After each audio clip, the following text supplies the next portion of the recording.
Olá, irmãos, que a graça e a paz do Senhor esteja sobre todos vocês.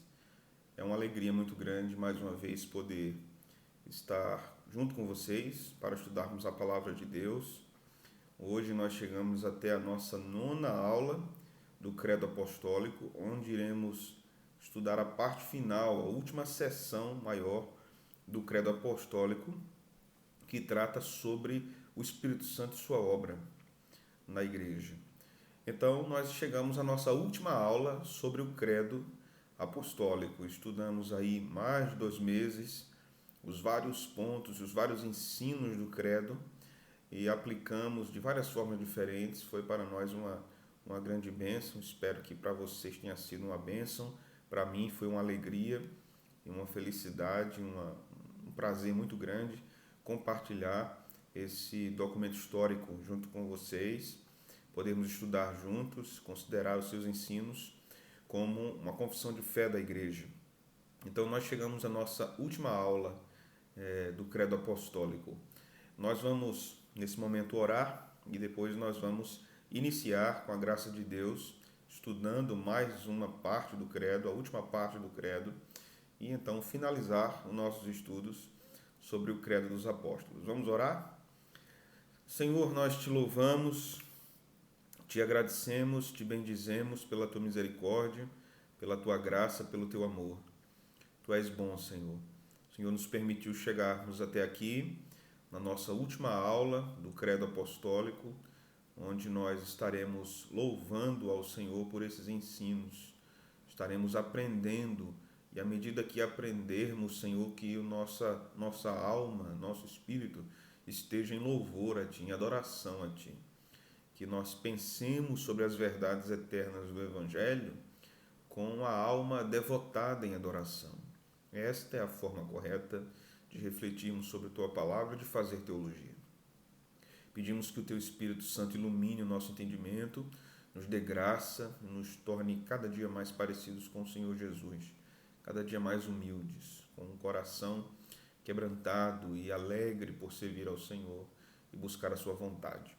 Esta é a nossa oração, Senhor, nesta ocasião. Em nome de Jesus, nós oramos assim. Amém. Meus irmãos, nós iremos estudar, como disse, a última parte do credo. Se vocês têm aí o credo perto de vocês, né? A última parte nos diz o seguinte: creio no Espírito Santo, na Santa Igreja Católica, na comunhão dos santos, na remissão dos pecados, na ressurreição do corpo, na vida eterna. Amém. Assim termina o credo. Veja que esta parte do credo trata sobre o Espírito Santo e sua obra na igreja para salvá-la. Então mostra o ministério missionário do Espírito Santo relacionado à salvação. Fala-nos da obra do Espírito Santo para santificá-la através da comunhão dos santos, e nós vamos ver como o Espírito Santo trabalha promovendo a comunhão da igreja. Nos lembra mais uma vez do perdão dos pecados. Então nos lembra quando nos fala de cremos na remissão dos pecados, ou creio na remissão dos pecados. Nos fala que nós, como comunidade transformada, somos uma comunidade perdoada. É esta verdade que sustenta a comunhão da igreja. Que nós fomos salvos, fomos perdoados, nós fomos remidos dos nossos pecados. E então nos fala da ressurreição do corpo e da vida eterna. Então esta última parte tem muita ligação, muito nexo com as partes anteriores do credo. A primeira parte que trata sobre a criação, a segunda parte que trata sobre o nascimento virginal miraculoso de Jesus e a redenção, e a última parte nos fala da santificação, da consolação do Espírito, da obra do Espírito na igreja. Então, algumas coisas precisam ser consideradas aqui. Primeiro que quando o credo começa, nós temos uma referência imediata a Deus o Pai, né? Creio em Deus, Pai Todo-Poderoso, Criador dos céus e da terra. Depois nós vamos ter creio em Jesus Cristo, seu único Filho, nosso Senhor. Depois, nessa última parte, creio no Espírito Santo. Então, lembrando das aulas anteriores, O credo está construído, fundamentado na doutrina da Trindade, que essas três pessoas são um único e verdadeiro Deus. Não são uma pessoa só, são três pessoas que são o único Deus verdadeiro. Este é o mistério da Trindade, ok? Então, esta parte do credo nos fala que cremos no Espírito Santo. Esta declaração é muito importante, porque quando dizemos que cremos no Espírito Santo, no credo, nós estamos dizendo que cremos que o Espírito Santo é Deus, que o Espírito Santo é Senhor. Veja, abra sua Bíblia no livro de Atos dos Apóstolos, capítulo de número 5 do livro de Atos dos Apóstolos. Capítulo 5, versículo 4 e versículo 5. O texto nos diz: conservando-o porventura não seria teu, e vendido não estaria em teu poder? Como, pois, assentaste no coração este desígnio? Não mentiste aos homens, mas a Deus. Ouvindo estas palavras, Ananias caiu e expirou, sobrevindo grande temor sobre os ouvintes. Veja o versículo de número 3 agora. Então disse Pedro: Ananias, por que encheu Satanás teu coração para que mentisses ao Espírito Santo, reservando parte do valor do campo? Verso 3 nos diz que ele mentiu para o Espírito Santo. Verso 4 nos diz que ele mentiu para Deus. No verso 5 nos diz que o Senhor exerceu sobre ele disciplina, matando Ananias e Safira. Não é? Que o Senhor julgou esses dois que estavam ali no contexto da igreja primitiva. Então, estes versículos nos mostram que o Espírito Santo é divino, que o Espírito Santo é Deus. E há várias menções ao Espírito como Espírito de Deus. Ele é chamado também de Espírito eterno, Espírito de vida, Espírito de Cristo, de Espírito apenas. Então, o Espírito Santo é uma pessoa e ele é Deus. Então, há algumas características da pessoalidade do Espírito Santo. Veja, capítulo de número 4 da Epístola de Paulo aos Efésios. Capítulo 4 de Efésios. Nós vamos ler um texto aqui tão conhecido, né, que fala sobre a pessoalidade do Espírito Santo, mas que é importante para nós considerarmos mais uma vez. O versículo de número 30. Capítulo 4 de Efésios, versículo 30. O texto nos diz: não entristeçais o Espírito de Deus, no qual fostes selados para o dia da redenção. O Espírito de Deus aqui é o Espírito Santo. Nos está dizendo o texto que o Espírito Santo tem sentimentos. Ele pode se entristecer com o cristão. É o que Paulo está dizendo à igreja. Não entristeçam o Espírito Santo. Então, o sentimento, a tristeza, faz parte da personalidade de alguém. O Espírito Santo não é uma força, não é uma energia, não é um poder. O Espírito Santo é uma pessoa que possui as mesmas qualidades, os mesmos atributos que o Pai e que o Filho. Mas o seu trabalho dentro da divindade, dentro da Trindade, difere do Pai e do Filho. Mas o Espírito Santo é uma pessoa. Vamos considerar um outro texto sagrado que está lá em Atos dos Apóstolos. Vamos abrir aí no livro de Atos dos Apóstolos.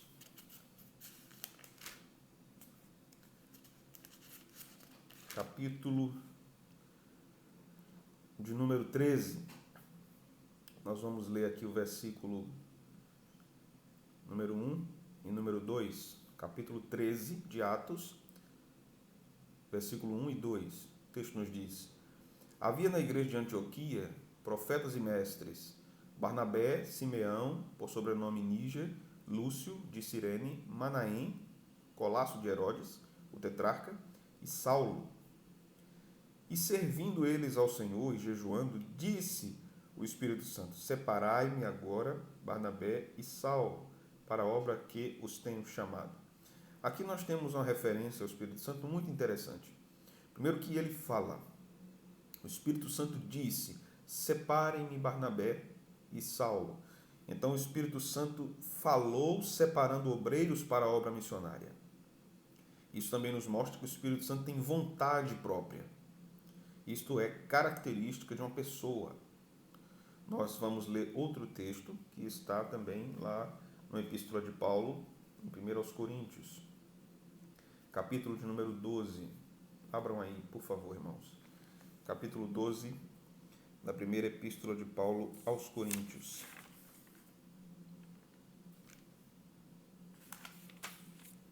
Nós vamos ler aqui uma passagem para reforçar aquilo que nós estamos dizendo aqui. Versículo 11. Capítulo 12 de 1ª Epístola de Paulo aos Coríntios, versículo de número 11. O texto nos diz aqui: mas um só e o mesmo Espírito realiza todas estas coisas, distribuindo-as como lhe apraz, a cada um individualmente. Então, o Espírito distribui os dons como ele quer. Mais uma vez, o texto fala de vontade. Então, isso mostra que o Espírito Santo não é uma força, como muitas vezes nos dizem aí os grupos religiosos como testemunhas de Jeová. O Espírito Santo é uma pessoa que tem vontade própria, que se entristece, que escolhe, que distribui os dons no seio da igreja. Então, o Espírito Santo é uma pessoa. Quando nós dizemos no credo, creio no Espírito Santo, nós estamos dizendo isso, que o Espírito Santo é uma pessoa e que nós cremos que ele é uma pessoa da Trindade, ele é uma pessoa da divindade. Ok?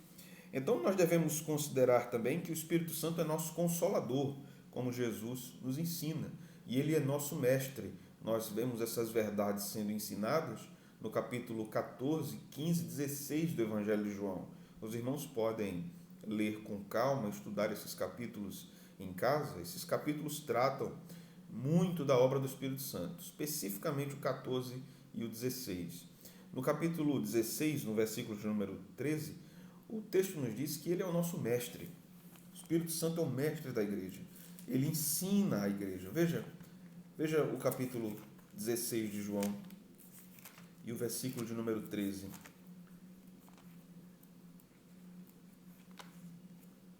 O texto nos diz assim aqui: e quando vier, porém, o Espírito da verdade, ele vos guiará em toda a verdade, porque não falará de si mesmo, mas dirá tudo que ele tiver ouvido e vos anunciará as coisas que hão de vir. Veja como é interessante. Esse capítulo é muito rico quando se fala do Espírito Santo, da doutrina do Espírito Santo.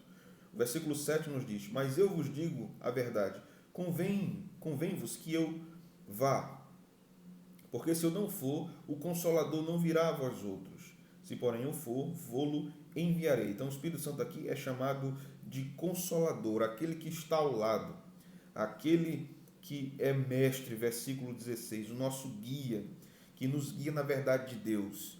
Então veja que são características de pessoa, não característica de uma energia, de uma força, de um poder, característica de uma pessoa. O texto nos diz no versículo 8 ainda desse capítulo, de número 16, que o Espírito convencerá o mundo do pecado, da justiça e do juízo. Do pecado porque não crê em mim, verso 9, verso 10 agora. Da justiça porque eu vou para o Pai e não mais me vereis. Do juízo porque o príncipe deste mundo está julgado. Então, também é obra do Espírito convencer os homens do pecado, da justiça e do juízo. Há uma atuação do Espírito Santo no mundo para a proclamação da verdade de Deus, tanto para a igreja como para o mundo caído. O Espírito Santo atua no mundo promovendo a verdade, promovendo a mensagem de Deus, do reino de Deus, promovendo Jesus. O Espírito Santo aponta para a verdade que há em Jesus. Veja, no capítulo 14 agora, no versículo de número 16, o texto nos diz aqui: e eu rogarei ao Pai, e ele vos dará outro Consolador, a fim de que esteja para sempre convosco. A palavra outro aqui é importante, porque é outro igual a Jesus. É outro igual a Jesus. Então, se Jesus é divino, como ele diz no capítulo 10, não é, de João, eu e o Pai somos um, então o Espírito Santo também é divino. O Espírito Santo procede do Pai e do Filho. Então são três pessoas, não são uma única pessoa. Três pessoas, mas que são o único Deus. Não há nada na mente do Filho que o Pai não saiba, não há nada na mente do Espírito que o Filho não saiba, não há nada na mente do Pai que o Espírito não saiba, que o Filho não saiba. O que nós temos por um período de tempo foi uma limitação por parte da natureza humana de Cristo, por causa da natureza humana, não por causa da natureza divina. Daí Jesus disse que não sabia a hora que voltaria. Isso se relaciona à sua natureza humana, não à sua natureza divina. Como Deus, ele sempre soube. As pessoas da Trindade conhecem a mente umas das outras, porque eles são unidos. Eles são um único Deus verdadeiro. Então, dito isso, nós também precisamos refletir na próxima sentença do credo, que é obra do Espírito Santo. O texto vai nos dizer ali algo importante. Mas antes disso, abra sua Bíblia no livro de Tito, na epístola que Paulo escreveu a Tito, capítulo de número 3. Vamos ler um texto aqui que fala da obra do Espírito Santo e que tem relação com o que nós vamos dizer agora na próxima parte do credo. O texto vai nos dizer, versículo 4 e versículo 5 do capítulo 3 de Tito, o texto vai nos dizer aqui: quando, porém, se manifestou a benignidade de Deus, nosso Salvador, e o seu amor para com todos, não por obras de justiça praticadas por nós, mas segundo a sua misericórdia, ele nos salvou mediante o lavar regenerador e renovador do Espírito Santo, que ele derramou sobre nós ricamente por meio de Jesus Cristo, nosso Salvador. Então perceba aqui a obra do Espírito Santo regenerando e renovando a igreja. Então, Deus manifesta a sua benignidade através do Salvador, Jesus Cristo, manifesta o seu amor, o Espírito Santo aplica isso ao coração do pecador, por isso ele convence o homem do pecado, da justiça e do juízo. A atuação do Espírito Santo para a conversão é fundamental. Na pregação, né, a pregação é um instrumento determinado por Deus para a proclamação do Evangelho que serve para condenar e para salvar. Através da pregação, o homem pode ser salvo por Deus. E através da pregação, a sua condenação ser mais intensificada. A pregação tem cheiro de vida para a vida, cheiro de morte para a morte. A pregação não é realizada apenas para salvar. A pregação é também para condenar, para apontar a verdade de Deus que condena o pecado do mundo. Então o Espírito Santo convence o homem do pecado, da justiça e do juízo também através da obra de pregação, ou majoritariamente pelo trabalho de pregação, pela obra de pregação. Sendo que, no trabalho da pregação, nós temos dois ministrantes.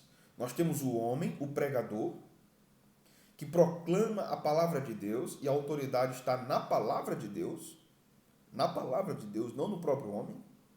O homem sem a palavra não é nada, a autoridade está na palavra de Deus. Então, este é um ministrante externo. Ele proclama aos ouvidos do seu auditório, da sua congregação, as verdades de Deus. Mas este ministrante externo, que é o pregador, ele é imperfeito, ele é limitado. Mas existe um outro ministrante, um outro pregador, um outro proclamador na hora da pregação, que é o Espírito Santo. Que ele comunica ao coração dos pecadores a verdade do Evangelho, transformando-os, convencendo-os, convertendo-os. Isso acontece na pregação não apenas relacionado ao ímpio, aquele que não adora a Deus, aquele que não serve a Deus, mas acontece também em relação ao crente. Ele convence o crente do seu pecado, santificando o crente. Ele convence o crente dos seus erros e o traz para os caminhos corretos do Evangelho, para a boa, agradável e perfeita vontade de Deus. O Espírito Santo atua como mestre da igreja nesse sentido, nos orientando no ensino correto, nos santificando. Então, por isso nós somos santificados pela palavra e pelo Espírito Santo. Então, aqui nós aprendemos que é obra do Espírito Santo reunir os eleitos de Deus. É obra do Espírito Santo ajuntar aqueles que o Senhor quis salvar. A igreja amada desde a eternidade. Por isso, nesta parte do credo diz: creio na igreja católica. Católica significa universal, espalhada pelo mundo todo. Então, creio na igreja católica, na verdade, no credo, significa creio na obra do Espírito Santo para reunir os eleitos, para chamar aqueles que o Senhor salvou, do Cordeiro de Deus que foi morto antes da fundação do mundo, aqueles que o Senhor determinou salvar antes da fundação do mundo, conforme Paulo diz em Efésios 1, versículo 4. Então, dizer creio na Igreja Católica é dizer creio nesta obra do Espírito Santo que reúne os eleitos, convencendo-os do seu pecado e regenerando-os e renovando-os. Então, esta parte do credo é de grande importância. Nós não precisamos ter medo desta parte, achando que se nós estivermos dizendo isso, nós estamos nos comprometendo com Roma, nos comprometendo com o Papa, nos comprometendo com as verdades de Roma. Não, nós somos a Igreja de Cristo espalhada pelo mundo todo. É verdade que nós temos denominações, mas essas denominações são a igreja visível. Visível. É possível nós discordarmos em alguns pontos. Discordarmos como o batismo pode ser realizado, se por aspersão ou se por imersão. É possível nós discordarmos a respeito do governo da igreja, se o governo é congregacional, se o governo é episcopal, se o governo é presbiteriano. É possível nós discordarmos disso e continuarmos sendo fiéis às Escrituras. Mas, quando nós falamos da igreja invisível, é toda a reunião dos eleitos que está em todas as denominações genuinamente cristãs, genuinamente bíblicas, que o Senhor salvou ali. Então, esta é a igreja invisível que está espalhada pelo mundo todo, não apenas congregacionais, presbiterianos, batistas, episcopais, não apenas pentecostais, todos os que foram salvos pelo Cordeiro, todos os que foram alcançados pela mensagem do Evangelho, que o Espírito Santo ministrou aos seus corações usando a igreja. Então, veja, creio no Espírito Santo, creio na Santa Igreja Católica, é dizer que creio que o Espírito Santo é Deus e que ele aplica a obra de salvação aos eleitos que Deus determinou salvar antes da fundação do mundo, que são a Igreja Católica, a Igreja Cristã, espalhada pelo mundo inteiro. Então, dizer que creio na Igreja Católica é dizer que crê na obra do Espírito Santo para convencer e salvar pecadores. Então, observe uma coisa no credo, né? Antes de nós continuarmos aqui para a parte da comunhão. Observe que quando nós lemos as 3 partes do credo, ok? Nós temos na primeira parte, creio em Deus, Pai Todo-Poderoso. Então, há uma referência ao atributo da onipotência. Creio em Deus, Pai Todo-Poderoso, Criador dos céus e da terra. Então, há uma referência ao atributo da onipotência aplicado à criação. Aplicado à criação do universo, do cosmos, da ordem das coisas. Mas este atributo da onipotência também está ligado à encarnação do Verbo, à vinda de Jesus, o nascimento de Jesus. Está ligado, esse atributo da onipotência e da soberania, está ligado à obra de salvação também, na segunda parte do credo. Certo? Mas na segunda parte do credo nós vamos ler também que ele foi concebido por obra do Espírito Santo, nasceu da Virgem Maria.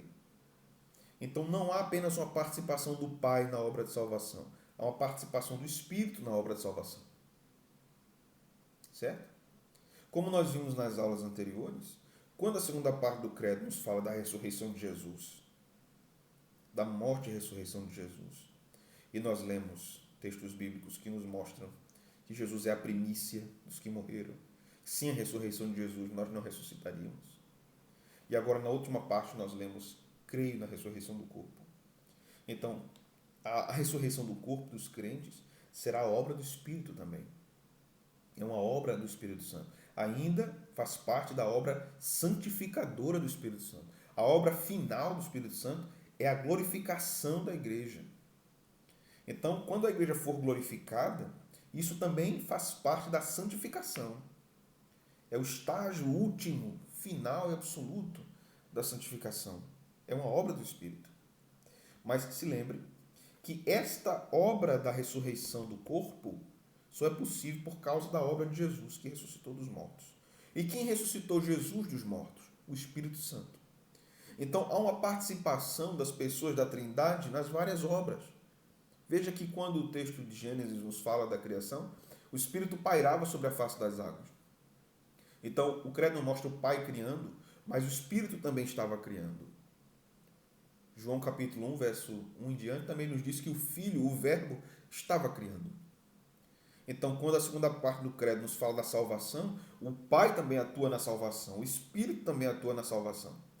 Então, se no começo o atributo da onipotência e soberania é invocado no credo, creio em Deus Pai Todo-Poderoso, ele também se estende à obra de salvação, que Deus é soberano para salvar quem ele quiser salvar, que são estes eleitos, esta Igreja Católica, mencionada na terceira parte. E ele também é todo-poderoso e soberano para terminar a sua obra de salvação. Consumando isso, creio na ressurreição do corpo e na vida eterna. Amém. Então, o credo é regado pela soberania de Deus e a sua onipotência, todo o seu poder. E essa soberania e onipotência pertence às três pessoas da Trindade: o Pai, o Filho e o Espírito Santo. Existe uma economia na Trindade. Cada pessoa tem uma função na obra da salvação. Mas os três participam das funções dos outros também. Não é? Porque eles são um. Eles estão em união. Isto é importante nós sabermos. Não é? É algo grandioso que a Escritura nos mostra. Então, a próxima parte do credo, visto que nós já consideramos aqui a questão de crer no Espírito Santo, crer na sua divindade, crer na sua obra de salvação, reunindo os eleitos, é o que nós chamamos em teologia, em missiologia, de missio Dei, a missão de Deus. O Espírito Santo empreende essa missão, capacitando a igreja para levar a mensagem do Evangelho, usando a igreja. Por exemplo, quando nós falamos da morte de Estevão, o diácono Estevão, o texto nos diz que ele viu os céus abertos e Jesus à destra de Deus.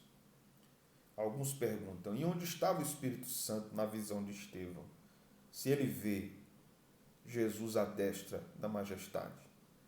Então ele tem diante de si uma revelação do Pai e do Filho. Onde está o Espírito? A resposta, irmãos, para isso é: o Espírito estava em Estevão. O Espírito habitava em Estevão.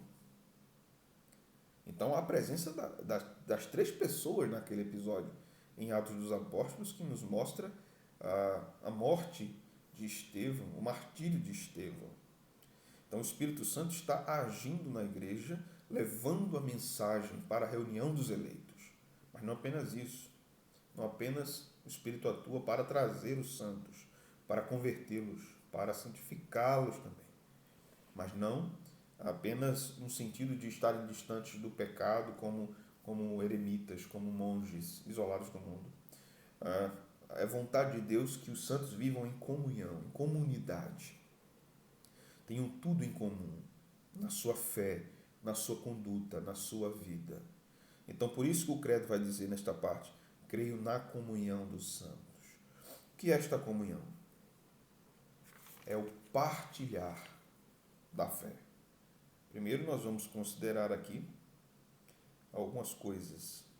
Quando nós falamos da comunhão, nós falamos que os crentes são participantes dos dons e dos tesouros espirituais dados pelo Espírito Santo à igreja. Vamos ler novamente 1 Coríntios, capítulo 12. Vamos ler agora alguns versículos. Versículo 4, versículo 7 e novamente o versículo 11. 1 Coríntios 12 nos fala dos dons espirituais, não é? Dos dons extraordinários.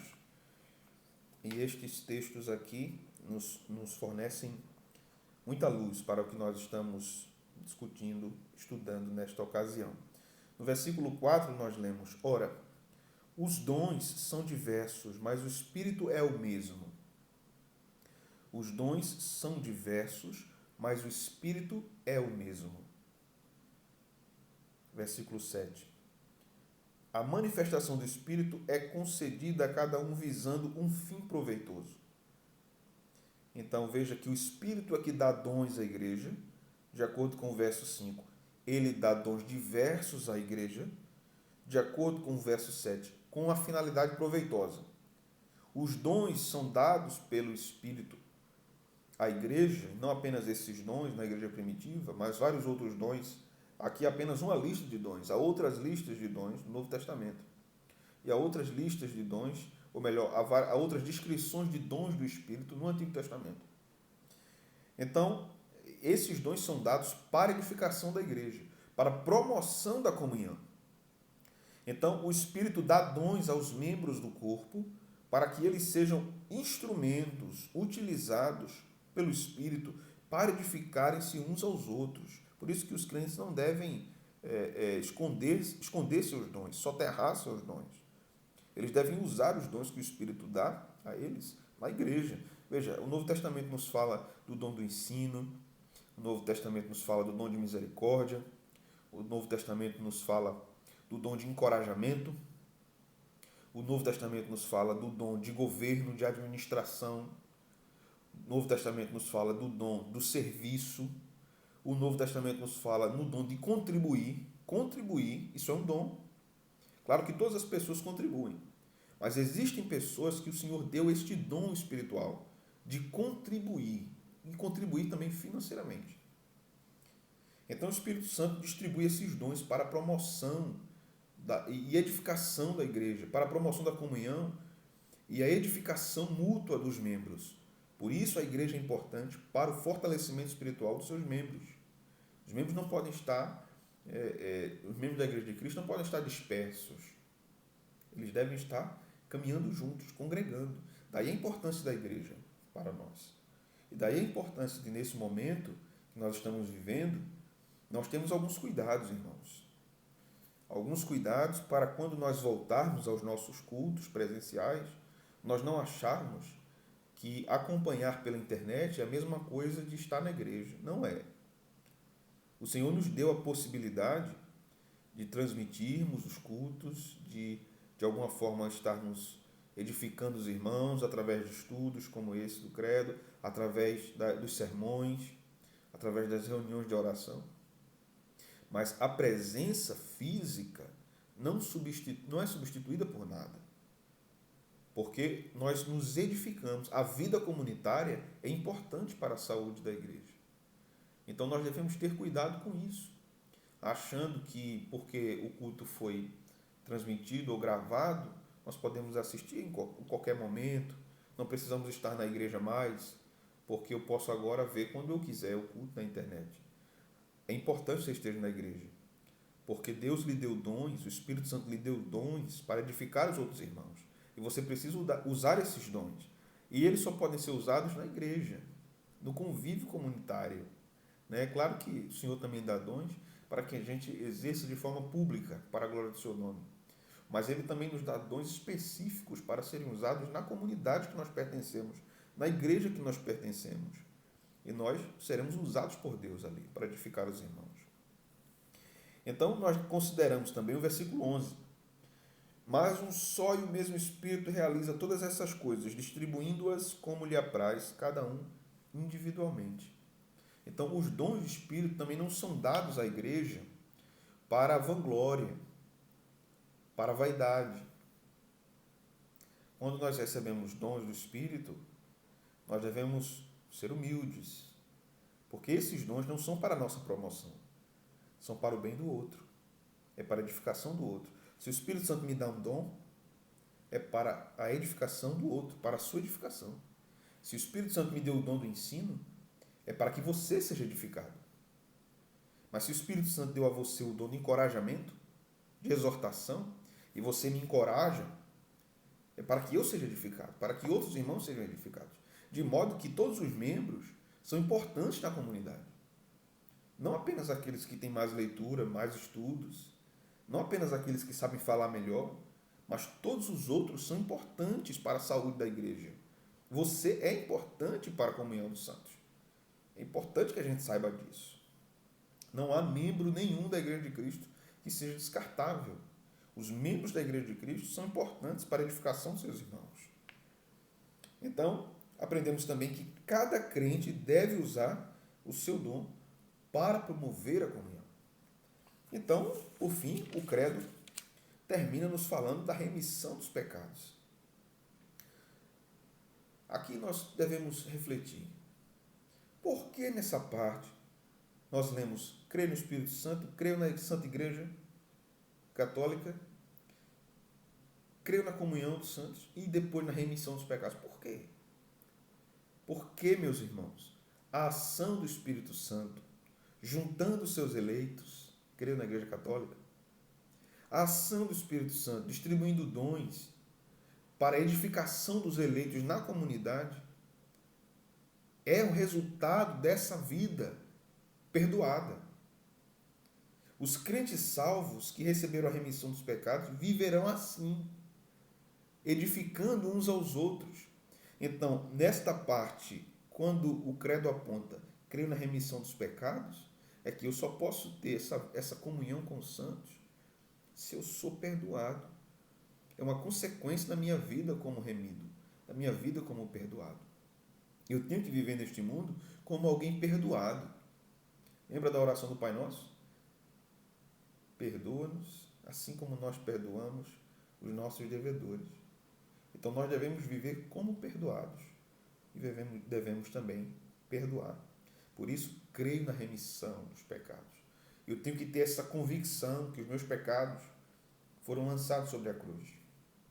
Eu devo crer no perdão dos pecados. Se confessarmos os nossos pecados, Ele é fiel e justo para nos perdoar os pecados e nos purificar de toda injustiça. Não é assim que diz a palavra de Deus? 1 João. Então eu devo crer nisso, eu não devo duvidar do perdão de Deus para a minha vida. Eu devo crer no que a Escritura diz. Eu não devo titubear entre dois pensamentos. Sabedores disso, que o Espírito Santo atua para juntar a igreja, atua na edificação da igreja. O Espírito Santo usa aquele que toca, aquele que canta, aquele que serve, aquele que encoraja, aquele que administra, aquele que contribui, aquele que cuida do templo. A Bíblia vai nos dizer lá em Êxodo que Deus, o Espírito Santo, deu um dom a Bezalel de ornamentar o tabernáculo. Então Deus pode dar dons às pessoas para cuidarem, administrarem a casa de Deus. Deus pode usar essas pessoas de várias formas. Na obra de Deus sempre tem trabalho para os membros do corpo de Cristo. Sempre tem alguma coisa que você possa fazer e ser usado para a edificação de outras pessoas, para abençoar outras pessoas, sendo instrumentos nas mãos do Redentor. Então, vivendo como perdoados, nesta comunhão, como obra do Espírito Santo nos ajuntando, cremos também na ressurreição do corpo. Ou seja, que aqui nós vivemos como perdoados e sabemos disso e cremos nisso, mas ainda somos imperfeitos, ainda pecamos, ainda erramos, mas estamos ali no corpo de Cristo, aprendendo mais da palavra, sendo santificados pelo Espírito Santo, aprendendo através da pregação, da instrução, do ensino, da vida comunitária, aprendendo a sermos mais pacientes com os outros, com os mais fracos na fé, aprendendo a encorajarmos os outros mais fracos na fé. Nós estamos aprendendo, e quando nós ajudamos os outros, aprendemos também em relação a nós mesmos. Quando nós pensamos nisso e nos lembramos que somos remidos, somos perdoados, creio na remissão dos pecados, eu creio também, não só olhando para trás, que o Espírito Santo juntou os eleitos e nos deu dons para edificar uns aos outros na igreja hoje. Mas eu creio também olhando para frente, que o Espírito Santo aperfeiçoará a sua obra. Por isso creio na ressurreição do corpo.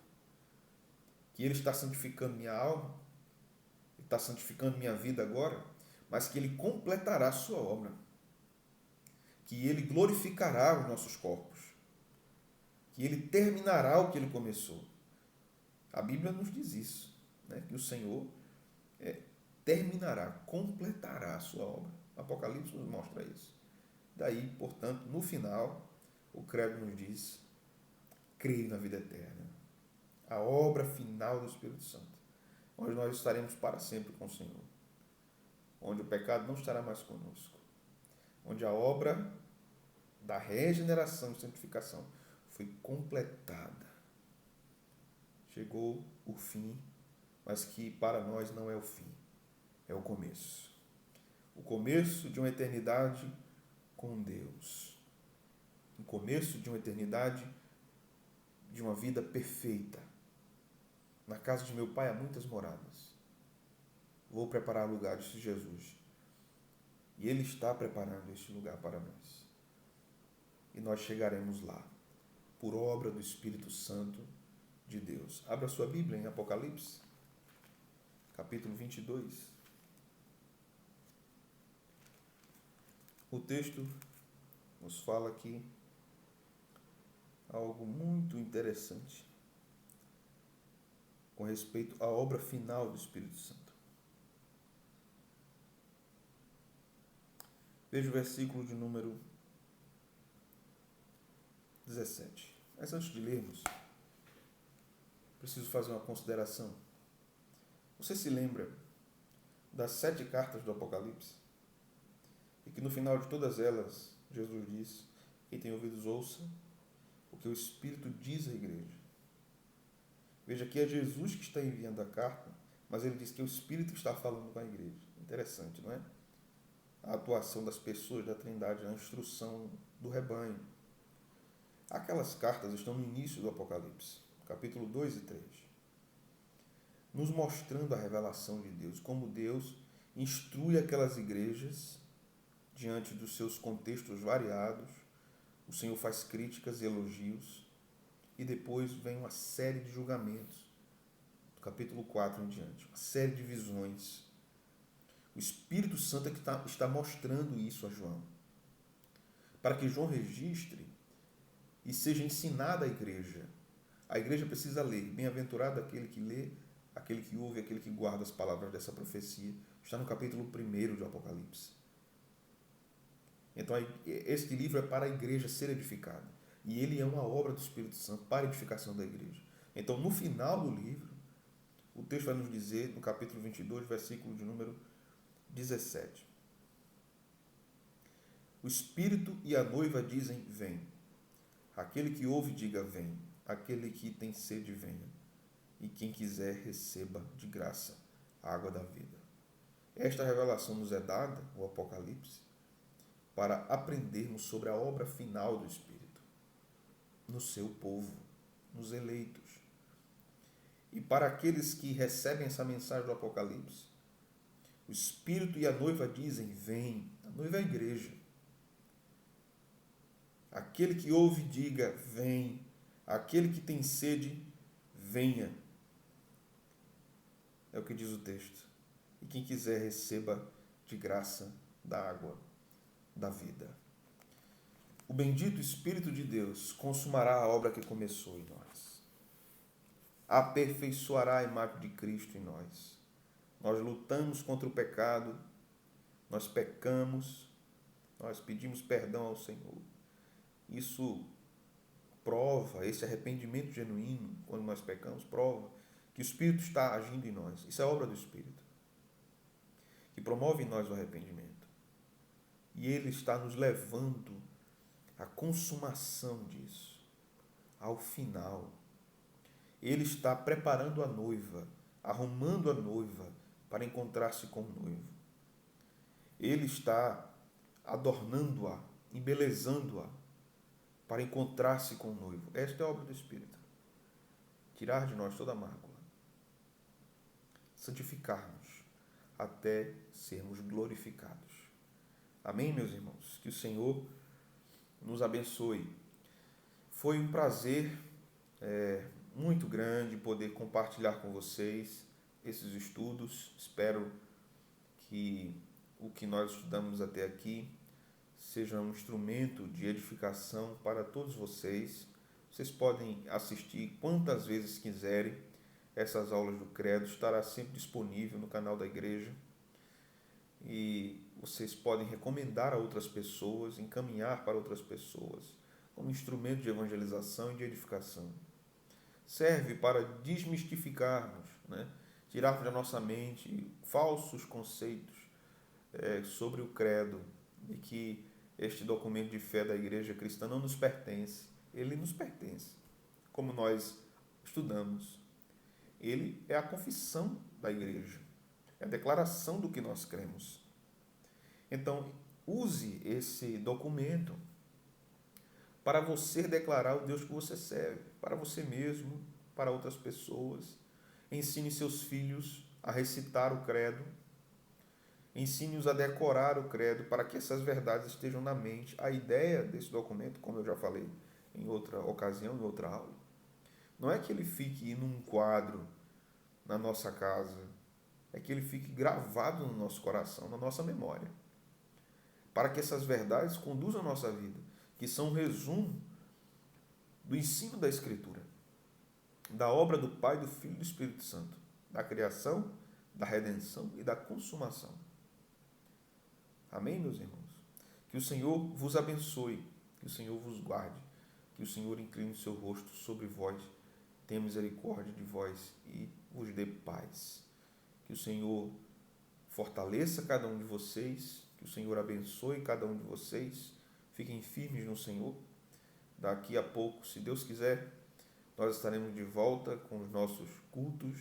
Eu sei que nós já estamos bem cansados de saudade, podemos dizer assim, não é?